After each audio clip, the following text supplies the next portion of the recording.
Radio lake city में हमारी आज की मेहमान है नंदिता भट्ट। आप महाराणा प्रताप हवाई अड्डे की निदेशक हैं। नंदिता जी, आपका स्वागत करते हैं। नंदिता जी, 2020 बहुत सारी चीज़ों में रिस्ट्रिक्शंस रहे, लेकिन हमारे लिए उदयपुर के हवाई अड्डे के लिए 2020 कैसा रहा? सबसे पहले तो आप सबको नमस्कार। 2020 चाहे एक ऐसा समय रहा जो सबके लिए मुश्किल था, लेकिन एक सेइंग है, कहते हैं जब आप अगले साल में जाएंगे तो किसी ने ये सोचा है उसको बोलेंगे हम 2021। तो मैं तो कहूँगी कि हम सब जीत के आगे जा रहे हैं और ये हवाई अड्डे के लिए चाहे मुश्किल समय था, लेकिन हम वापस से इसको जीत रहे हैं समय को। 2020 में क्या क्या चीज़ें और अच्छी हुई हमारे हवाई अड्डे के लिए? सबसे पहले तो हमने एक नया एप्रिन बनाया है जिसमें कि और 6 बड़े जहाज़ हम खड़े कर सकते हैं।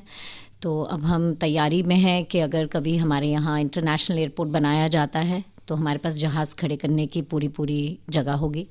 और अगर किसी ने नाइट पार्किंग करनी है तो हम वो भी दे पाएंगे। तो ये तो हमारे लिए एक उपलब्धि रही है। और विचार चल रहा है कि हम उदयपुर एयरपोर्ट पे एक नई बिल्डिंग भी बनाएं।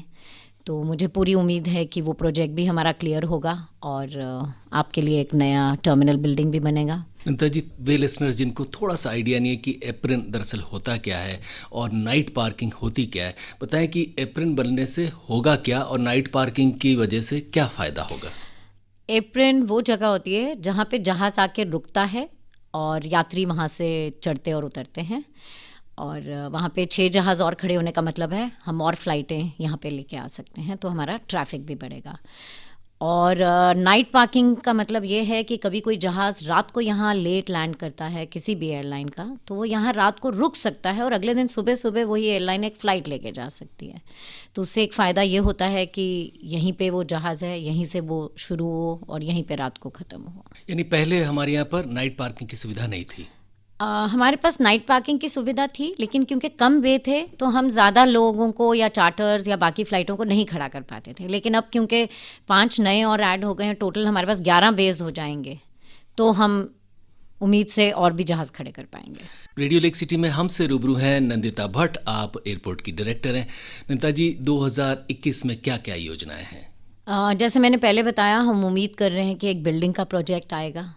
और एक और चीज़ जो हम नई ला रहे हैं जिसके हम अप्रूवल का वेट कर रहे हैं और ये उदयपुर के बिज़नेस के लिए बहुत बढ़िया होगा, वो है कि अभी टेम्प्रेरी हम अपने ही टर्मिनल से कार्गो शुरू करेंगे।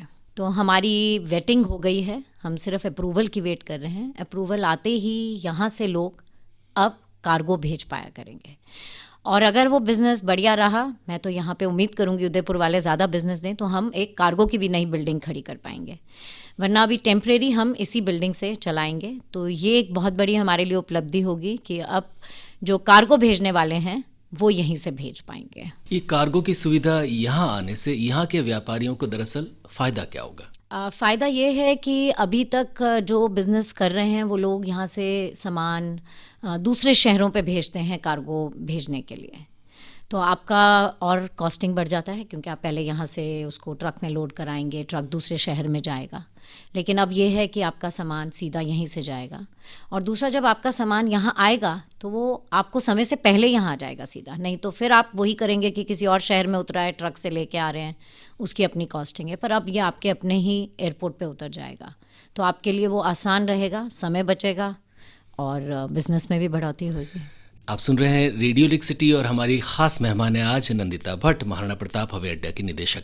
नंदिता जी, बताएं कि 2020 में जो ट्रैफिक था, यानी फुटफॉल जिसे कहते हैं, आपके यहाँ जो पैसेंजर्स आते हैं, दरअसल कोविड की वजह से कम हुए होंगे, लेकिन फिर भी क्या जाते जाते 2020 में कुछ स्थिति अच्छी हुई? बिल्कुल। हमने जब अप्रैल में शुरू किया था तो सिर्फ अप्रैल में हमारे पास 4 पैसेंजर के आसपास लाए थे और आज नवंबर में हमने ऑलमोस्ट 50,000 से ज़्यादा किए हैं, समवेयर इवन मोर देन 53,000। तो आप सोच सकते हैं। और दूसरा, अक्टूबर से नवंबर में आते आते भी हमारे पास ऑलमोस्ट 20,000 की बढ़ोतरी हो चुकी थी। 2021 में क्या हम उम्मीद करें कि जो उदयपुर में सारी फ़्लाइट्स हुआ करती थी 20 के आसपास या इससे ज़्यादा, वे तमाम फ़्लाइट्स चालू हो जाएंगी और जो पैसेंजर्स की संख्या है वो भी नॉर्मल हो जाएगी?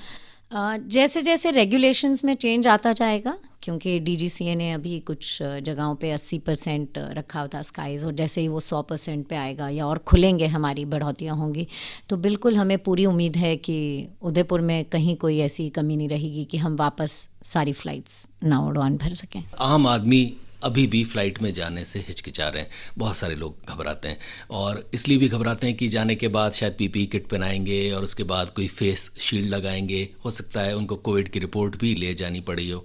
ये बताएं कि ये घबराहट कितनी जायज़ है? मेरे ख्याल से अब हमें घबराहट को थोड़ा साइड पे रख के ये देखना पड़ेगा कि हम सब मिलके गाइडलाइंस फॉलो करें और प्रिकॉशंस लें, तो उसमें कोई डर नहीं है। आप लोग मास्क लगा के आएँ। हाँ, हमारे एयरपोर्ट पे बिना मास्क के एंट्री हम अलाउ नहीं करेंगे।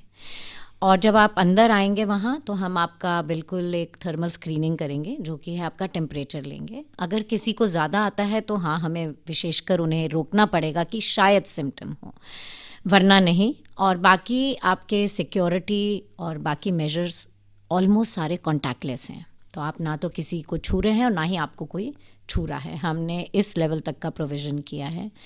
जगह जगह पे लाइन बनाने के लिए मार्कर्स लगाए हैं और हैंड्स फ्री किट लगवाए हैं सैनिटाइज़र के लिए। तो उस लिहाज से एयरपोर्ट पूरा वो है, और हम हर रोज़ शाम को स्पेशल सैनिटाइज़ भी करते हैं एयरपोर्ट को, तो इसलिए उसमें कोई भी डर नहीं है। और जब आप जहाज़ में बैठते हैं तो एयरलाइन वाले एक और स्पेशल किट देते हैं जो आप ही की सुरक्षा के लिए है।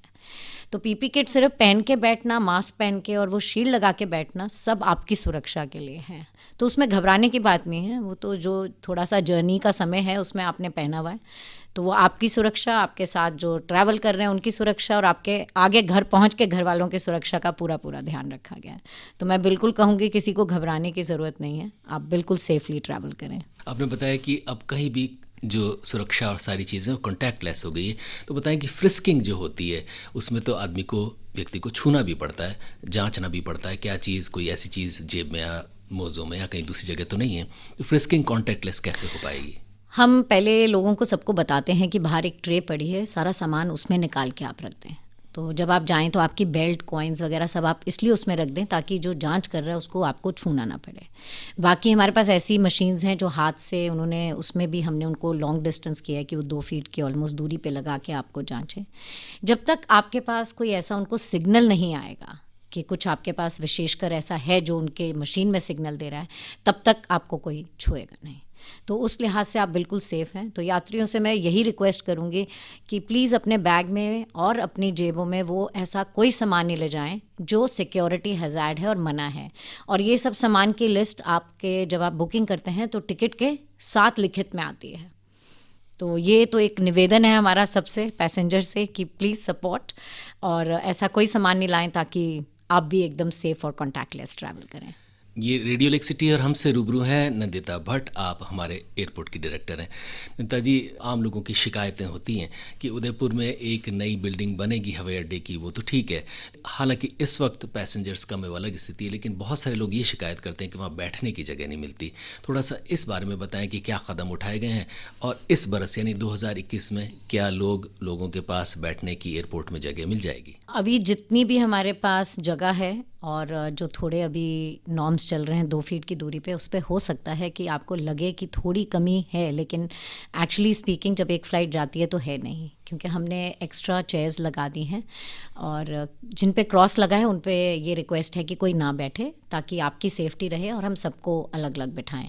तो हमारे सिक्योरिटी होल्ड एरिया में बाकायदा पूरी बैठने की व्यवस्था है। अब तो हमने चेक इन में भी कुछ सीटें अलग से लगाई हैं ताकि जो लोग लाइन में खड़े हैं पहले वो क्लियर हो जाएं और बाकी लोग थोड़ी देर इंतज़ार कर लें।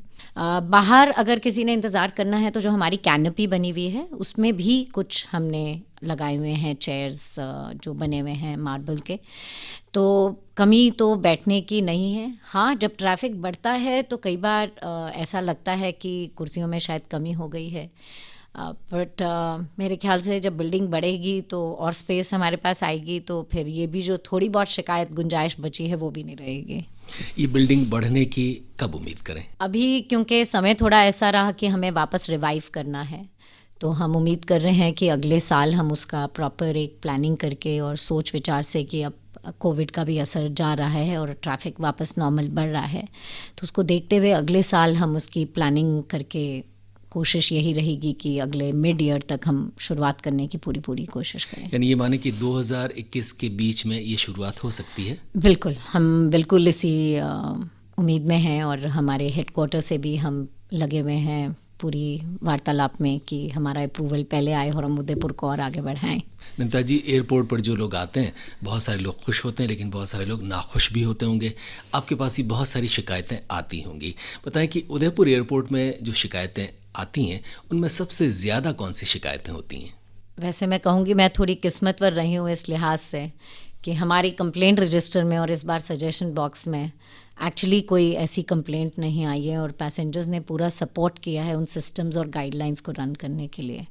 और यहाँ पे मेरे ख्याल से मेरी टीम को श्रेय जाता है कि उन्होंने कुछ ऐसी कमी नहीं छोड़ी इन दिनों में कि किसी को शिकायत का मौका दिया जाए। निता जी, थोड़ा सा जाते जाते तमाम लिसनर्स को बताएं कि एयरपोर्ट में प्रिकॉशंस तो हम लोग लेते हैं और आप बहुत सारी हिदायतें भी उनको देती हैं, लेकिन पैसेंजर्स के भी बहुत सारे कर्तव्य है। कहाँ कहाँ उनको सहयोग करना है, क्या क्या चीज़ें उनको करनी ही चाहिए। थोड़ा सा ही बताएं कि क्या क्या गलतियाँ आमतौर पर पैसेंजर्स करते हैं जो उन्हें नहीं करनी चाहिए। मैं गलतियां तो नहीं कहूँगी, पर क्या होता है कभी कभी जहन से निकल जाता है। तो मेरी आप सबसे रिक्वेस्ट है, हाथ जोड़ के एक निवेदन है, जब भी एयरपोर्ट आएँ प्लीज़ मास्क पहन के आएँ। अपने पास भी सैनिटाइज़र अगर रख सकते हैं तो छोटी शीशी रखें, वरना हमने पूरा इंतज़ाम किया हुआ है सैनिटाइज़र्स का। वॉशरूम्स में प्रॉपर सोप्स हैं हाथ धोने का। और एक रिक्वेस्ट करेंगे, कृपया करके लाइन में डिस्टेंस मेंटेन रखें, क्योंकि लाइन आप लोगों ने बना के रखनी है। थोड़ा पेशेंस रखें, थोड़ा आजकल के टाइम में समय लगता है क्योंकि हमें एक्स्ट्रा प्रिकॉशन से काम करना पड़ता है। तो थोड़ा सा सबसे एक पेशेंस की रिक्वेस्ट कि जो मार्कर्स लगे हैं उन्हीं पे लाइन पे खड़े हों। हो सकता है 5 मिनट ज़्यादा लग जाए, लेकिन ये 5 मिनट में आपकी सुरक्षा पूरी होगी। तो और जब सिक्योरिटी के लिए जाएं तो प्लीज़ ऐसा कुछ सामान हैंड बैग में और अपनी जेबों में ना लेके जाएं जिससे कि हमें फिर आपकी फ्रिस्किंग छू कर करवानी पड़े। तो मेरे हिसाब से तो यही है। बाकी हमारे सारे खाने पीने के स्टॉल शॉपिंग के खुले हैं, बाकायदा आके वहाँ शॉपिंग करें क्योंकि वो सब अच्छे से स्टरलाइज्ड एरिया है। तो मार्केट में भी वो जाने वाला कोई ऐसा डर नहीं है और कॉन्टैक्टलेस पेमेंट्स भी अवेलेबल हैं। तो मैं तो ये कहूँगी कि जब भी लोग आएँ 5 मिनट पेशेंस करें, चेक इन करें और उसके बाद एंजॉय करके जाएं। खाने पीने से ध्यान आया, बहुत सारे लोग ये शिकायतें करते हैं कि एयरपोर्ट पर खाने पीने की चीज़ें बहुत महंगी मिलती है। एक सैंडविच जो हो सकता है बाहर 20 रुपये का मिलता हो, वहाँ हमें 100 रुपये का लेना पड़े या 150 रुपये का लेना पड़े। और उसके बाद जब पूछा जाता है तो दुकानदार ये कहते हैं कि हमें बहुत बड़ा किराया यहाँ पर देना पड़ता है। तो ये बताएं कि ये खाने पीने की चीज़ों की कीमतें ज़्यादा होना और उसके पीछे दुकानदारों का ये तर्क कि बहुत बड़ा किराया देना पड़ता है, ये सही है या गलत? इसमें गलत सही नहीं है। कोई भी एक अच्छी फैसिलिटी के लिए एक प्रॉपर नॉर्म और रेगुलेशन होता है और उनका एक रेट वैल्यू होता है। आज जब आप किसी होटल में भी खाना खाने जाते हैं या बाहर अगर आप एक थड़ी पे चाय पीते हैं तो उसमें अंतर है। वैसे ही बिल्कुल ये वही है। दूसरा, एयरपोर्ट पे अंदर सिस्टम्स इतने स्ट्रॉन्ग होते हैं और हर चीज़ का ध्यान रखा जाता है कि ऑब्वियसली थोड़ा सा हो सकता है बाहर से कीमत ज़्यादा हो, बट मैं तो ये कहूँगी एक होटल में जाके खाने के बराबर है, बल्कि उससे तो शायद कम ही है काफ़ी, अगर आप किसी 5 तारे में जा रहे हैं या वैसे है। बट ये एक प्रॉपर नॉर्म होते हैं, रेगुलेशन होते हैं और उस पे चलते हैं। तो ऐसा नहीं है कि बहुत एक्सट्रीमली एक्सपेंसिव हो, but nominal price and with all safety precautions which is important nowadays. लेकिन एक आम आदमी जो जाता है उसे जब भी थोड़ी सी महंगी चाय वहाँ पर मिलती है तो वो नाराज़ ज़रूर होता है। नहीं, इतनी महंगी चाय नहीं है। 2-3 काउंटर्स हैं तो आप देखें, और अब तो वेंडिंग मशीन्स वाला भी सिस्टम है। तो सिर्फ यही नहीं कि सिर्फ रेस्टोरेंट ही बैठे हैं, एक छोटे छोटे कियोस्क काउंटर्स भी हैं हमारे जी। तो ऐसा नहीं है कि हमारे पास दोनों तरह के प्रिविलेजेस नहीं हैं एयरपोर्ट पे। कुछ शिकायतें नंदा जी जो सीधी ताल्लुक़ आपसे नहीं रखती लेकिन एयरलाइन से हो सकती है कि कोई व्यक्ति जिस एयरलाइन में सफ़र कर रहा हो बैगेज को लेकर, या वो देरी से पहुंचा हो, या जो काउंटर पे बैठा हो वहाँ का एम्प्लॉई हो सकता है उससे उसका बर्ताव ठीक न लगा हो, एयरलाइन को लेकर भी शिकायतें होती हैं। ये जब आप तक आती हैं तो उनका निपटारा कैसे होता है? अगर किसी एयरलाइन से किसी को कोई दिक्कत होती है तो हम बाकायदा एयरलाइन के जो वहाँ स्टेशन मैनेजर्स होते हैं उनके साथ बात करते हैं और कोशिश करते हैं कि ये शिकायतें मिनिमम हो। बट सबके कभी कभी अपने कुछ दायरे होते हैं, दिक्कतें कई बार हो जाती हैं, लेकिन आम तौर पे यहाँ पे ऐसा उदयपुर पे कम ही पाया जाता है कि किसी को ऐसी कोई सिचुएशन आई हो। हमारे एयरलाइन वाले आजकल के टाइम को ध्यान में रखते हुए कोशिश करके जितना मैक्सिमम हो सकता है अकोमोडेट करके लोगों को भिजवा रहे हैं और पूरा अपना काम निभा रहे हैं। लेकिन अगर कभी किसी को कोई शिकायत हमारे तक आती है कि हुई है, तो हम बिल्कुल उनके साथ बैठ के उसको रिजॉल्व करवाते हैं। नंदिता जी, 2020 चला गया, 2021 है। बताएं कि तमाम श्रोताओं को, ख़ास तौर पर जो पैसेंजर्स हैं जो एयरलाइंस में जाते हैं, उन्हें क्या कहेंगी, और 2021 में उदयपुर के एयरपोर्ट के बारे में आपकी राय उनसे कैसे साझा करेंगी? मैं सिर्फ जाते जाते सबसे यही कहूँगी कि सब सेफ रहें, हेल्दी रहें, और जैसे मैंने पहले कहा 2021, so it will be, you right 2020 WON, so we all have to win it together and somewhere we have all won it together। तो हम सब इसमें इकट्ठे हैं, मिलके आगे बढ़ें, मैं तो यही कहूँगी, और खुश रहें एंड कहीं ना कहीं नया साल एक पॉजिटिव नोट पे शुरू करें और खुशियाँ मनाएं। नंदिता भट्ट जी, आपका हृदय से आभार। थैंक यू सो मच, और आप सबको नए साल की बहुत बहुत शुभकामनाएं, और उम्मीद है कि आप और आप सबका परिवार एकदम सुरक्षित रहे। धन्यवाद।